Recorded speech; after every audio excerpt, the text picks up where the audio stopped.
वादा तो हर कोई किया करता है, लेकिन वादा हर कोई निभा नहीं पाता। लेकिन हम उनमें से हैं जो वादा भी करते हैं और उसे निभाते भी हैं। हेलो दोस्तों, स्वागत है आप सभी का फिर एक बार आप सबके अपने चहीते यूट्यूब चैनल पर। चैनल का नाम है प्रसन्ना चैनल। तो दोस्तों, वादा इस बात का है कि मैंने आपको बताया था, जब भी मैंने अपना पिछला वीडियो बनाया था, पिछले वीडियो में मैंने आपको यही कहा था कि अगला वीडियो जो रहेगा तो वो रहेगा एचआर के ऊपर। और तो इस वादे को मैं निभा रहा हूँ। ये वाला वीडियो है जो कम्प्लीटली डेडिकेटेड है एचआर स्किल्स के ऊपर। तो दोस्तों, जब ये मैं आईपीएल के वीडियोस बना रहा था, तब मुझे कई लोगों ने ये मैसेज करके कहा कि आप कोई एचआर पर का वीडियो क्यों नहीं लेकर आते हैं। तो मैं इस पर मैंने गौर किया था। और कुछ लोगों ने मुझे ये भी पूछा था इसमें कि दोस्तों, कम्युनिकेशन स्किल्स एचआर में कितना मैटर करते हैं। तो तो दोस्तों, कम्युनिकेशन स्किल्स कितना मैटर करते हैं, इस पर आज हम बात करने वाले हैं। लेकिन दोस्तों, आज के विषय का मैं आपको नाम बता दूं, 6 important skills to become a successful HR. ये आज के विषय का नाम है। ठीक से सुन लेना, 6 important skills to become a successful HR. और दोस्तों, आज हम 6 स्किल्स को टारगेट करेंगे। वैसे तो दोस्तों कई सारे स्किल्स होते हैं, तो जैसे मैंने पॉइंटर्स निकाले थे, तो मेरे पॉइंटर्स के मुताबिक ऐसे कई स्किल्स होते हैं, लेकिन उनमें से 6 जो इम्पोर्टेंट होते ही हैं हर एक एचआर को सक्सेसफुल बनाने के लिए, तो उन पर आज हम बात करेंगे। तो दोस्तों, क्या है कि मैंने पॉइंटर्स निकाले हैं। अब आप कहेंगे कि आप तो इतने मतलब आपको एक्सपीरियंस है, आपने तो वैसे ही बता देना चाहिए। लेकिन दोस्तों, क्या है कि मुझे बात करने की पुरानी आदत है, और बात करते करते मैं भूल न जाऊँ, इसलिए मैंने एक पेपर पर लिख कर लिए हैं 6 इम्पॉर्टेंट स्किल्स। तो मैं एक एक गौर कर लूँगा और आपको स्क्रीन पर आ जाएंगे 6 नाम। तो दोस्तों, आगे बढ़ने से पहले हमेशा की तरह तमाम व्यूवर्स को शुक्रिया था। हमारी यूट्यूब की फैमिली बढ़ रही है, पूरा श्रेय जाता है आप लोगों को। कृपया अपना प्यार सम्मान इस चैनल पर इसी तरह बरकरार रखिए। और अगर दोस्तों चैनल में नए आए हैं तो चैनल को सब्सक्राइब ज़रूर कर लें, और कम से कम आपके किसी भी एचआर फ्रेशर हो, किसी को भी ये वीडियो ज़रूर शेयर करना। तो दोस्तों, बढ़ेंगे पहले स्किल की तरफ। तो दोस्तों, सबसे पहला स्किल है कम्युनिकेशन स्किल। तो दोस्तों, जैसे मैं कम्युनिकेशन स्किल के बारे में बात कर रहा हूँ, तो आप में से कईयों को लगता होगा कि इंग्लिश कम्युनिकेशन स्किल। तो दोस्तों, आपको ये ठीक से एक्सप्लेन कर दूँ। दोस्तों, दुनिया के जितने भी बड़े बड़े एचआर और जितने भी सक्सेसफुल एचआर हैं, वो तो यही कहेंगे कि आपके पास बहुत अच्छा इंग्लिश कम्युनिकेशन स्किल होना चाहिए। अब दोस्तों, इस बात को मैं निगेट नहीं करूँगा, यानी मना नहीं करूँगा, आपके पास इंग्लिश कम्युनिकेशन स्किल होना चाहिए। लेकिन ठीक से सुनिए, अगर आपका कम्युनिकेशन स्किल एवरेज भी है, यानी आपके अगर इंग्लिश कम्युनिकेशन स्किल एवरेज है, आप अटक कर इंग्लिश बात करते हैं, तो भी आप एक सक्सेसफुल एचआर बन सकते हैं। लेकिन आपको इसके लिए काफ़ी संघर्ष करना पड़ेगा। शुरुआत कैसे करनी है, कैसे ग्रो करना है, मैं आपको इस पर भी मेरा एक वीडियो आएगा, तो मैं अगले वीडियो में मैं इस पर बात करूंगा। लेकिन दोस्तों, आज के वीडियो में जहाँ तक स्किल्स की बात है, तो आपको फिर एक बार बता दूं, इंग्लिश कम्युनिकेशन स्किल्स तो आपको चाहिए, लेकिन अगर आपको एवरेज कम्युनिकेशन स्किल है, अटक कर इंग्लिश बात करते हैं आप, या फिर किसी ने आपको कोई भी सवाल पूछा तो आप सोच करके मतलब आप झट से जवाब नहीं दे पाते, आप सोचते हैं और फिर जवाब दे पाते हैं, तो भी आप एक सक्सेसफुल एचआर बन सकते हैं।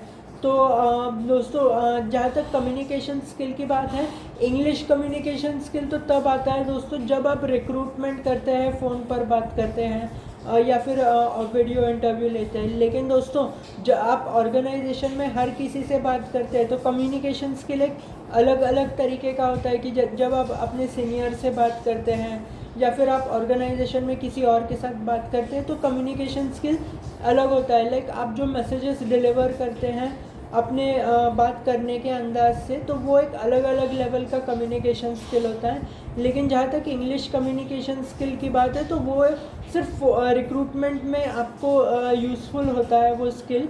और फिर भी जैसे मैंने आपको कहा, एवरेज कम्युनिकेशन स्किल है, तो भी आप इस स्किल को डेवलप कर सकते हो। कैसे, मैं आपको अगले वीडियो में बताऊंगा। बढ़ेंगे आगे। तो दोस्तों जो सेकेंड इम्पॉर्टेंट स्किल है तो वो है डिसीजन मेकिंग स्किल्स। अब डिसीजन मेकिंग स्किल्स के लिए मैं आपको एक उदाहरण दे देता हूँ।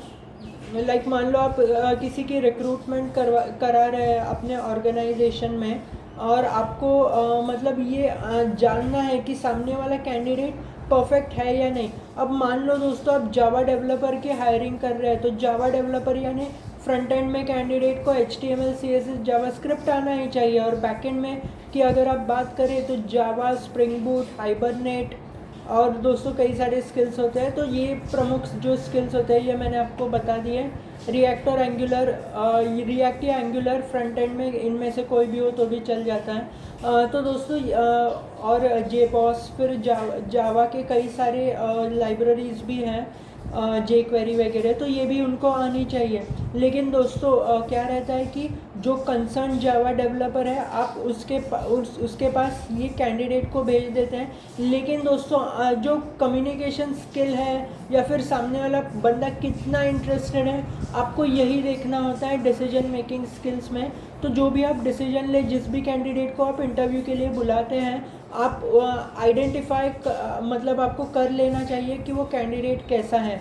तो ये स्किल इम्पॉर्टेंट है, डिसीजन मेकिंग स्किल्स। आपको स्क्रीन पर नाम आ रहे हैं दोस्तों। तीसरा स्किल है टाइम मैनेजमेंट। अब दोस्तों जो HR पर्सन है ये उसके ऊपर मतलब ये HR ने कंपनी में टाइम में आना ही चाहिए। अगर दोस्तों आप खुद टाइम पर नहीं आते हैं तो आप किसी दूसरे को क्या कहेंगे कि आप टाइम पे आइए। तो दोस्तों जहाँ तक टाइम मैनेजमेंट की बात है, मुझे पता है कई ऑर्गेनाइजेशंस में पंचिंग होती है, थंब इम्प्रेशन या फिर आई कार्ड से होती है, लेकिन दोस्तों अगर एक HR खुद अगर टाइम पर नहीं आता है तो वो किसी और को रिपोर्ट भी नहीं कर सकता है। तो एक इम्पॉर्टेंट HR स्किल है टाइम मैनेजमेंट, और आपको टाइम पर आना ही है ऑर्गेनाइजेशन में। दोस्तों चौथे स्किल की बात करते हैं, कॉन्फ्लिक्ट मैनेजमेंट एंड एंगेजमेंट। दोस्तों जब भी किसी भी सेक्शन में जो भी टीम काम कर रही होती हैं, हमेशा ये देखा गया है कि दोनों में कॉन्फ्लिक्ट होते हैं। अगर दो स्किल्ड बंदे काम कर रहे हैं एक दूसरे के साथ, तो हर किसी को लगता है कि जो मैं कर रहा हूँ वो सही है, और जो और है उन्होंने मेरा सुन लेना चाहिए। अब वो कोई भी टीम लीड होगा, एग्जीक्यूटिव होगा, मैनेजर होगा, कोई भी हो, तो उनको ये सब लगता है। तो HR का काम है कि जो भी कॉन्फ्लिक्ट हुआ है, लेट से कोई कॉन्फ्लिक्ट हुआ है, कोई माइनर फाइट हुई है दोनों में, तो आपको पता चाहिए कि वहाँ पर क्या हुआ है।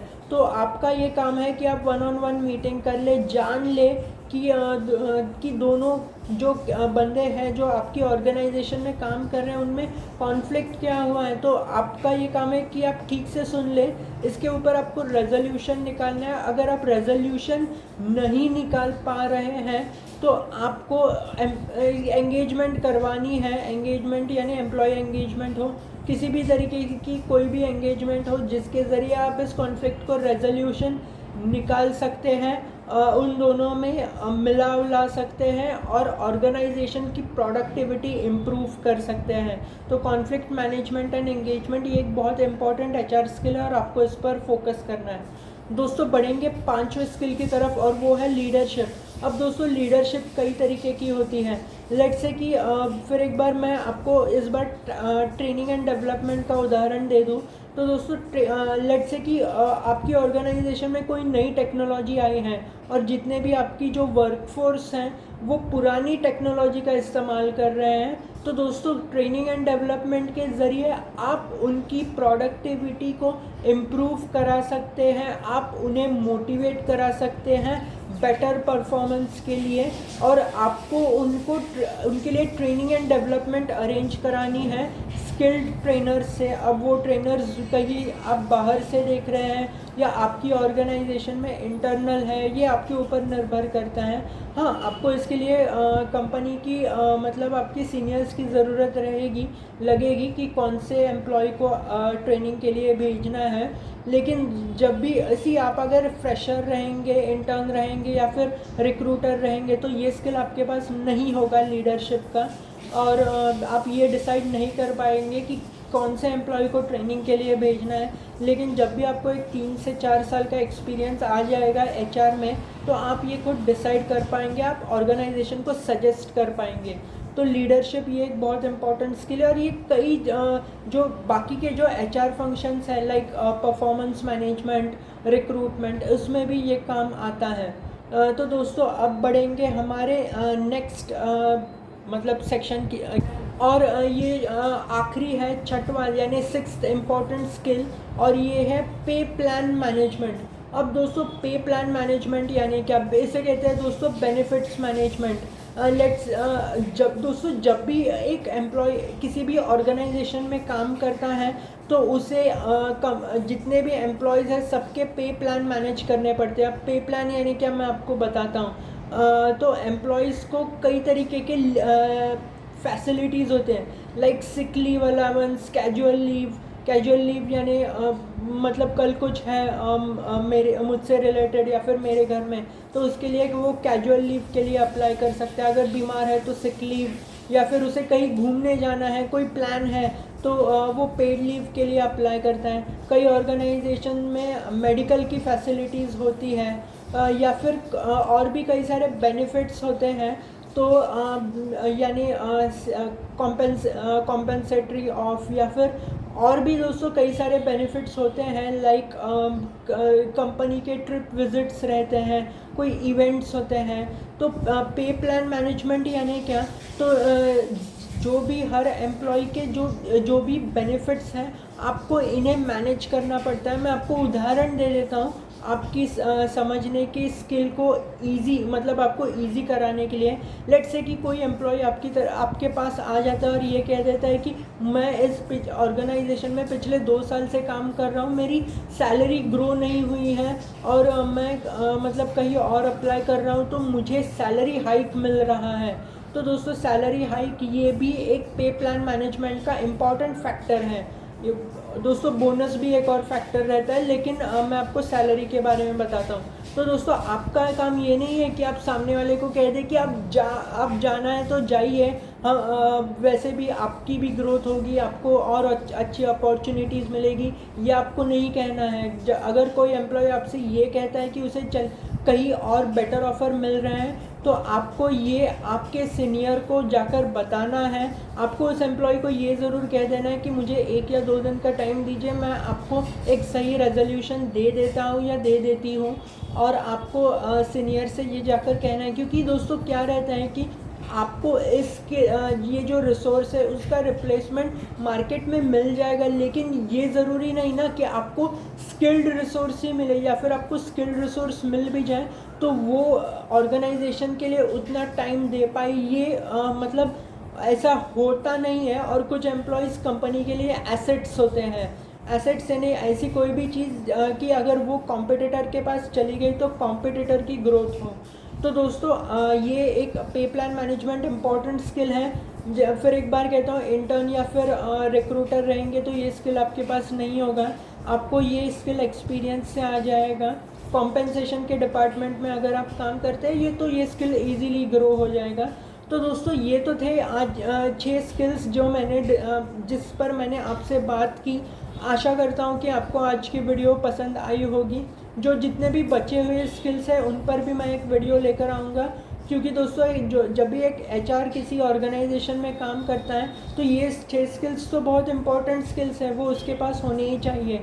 लेकिन दोस्तों जो अपना कार्यकाल रहता है, इसमें जो बचे हुए स्किल्स है इस पर भी वो ग्रो करता है। तो उन स्किल्स पर किसी दिन एक अगर जब भी मैं अपना नेक्स्ट एचआर के रिलेटेड वीडियो लेकर आऊँगा उस पर हम बात करेंगे। आज के लिए बस इतना ही। वीडियो देखने के लिए बहुत बहुत शुक्रिया, और चैनल पर नए आए हैं तो चैनल को सब्सक्राइब करें, या फिर कम से कम एक सब्सक्राइबर कोई एचआर फ्रेशर या इंटर्न लेकर आए इस चैनल पर।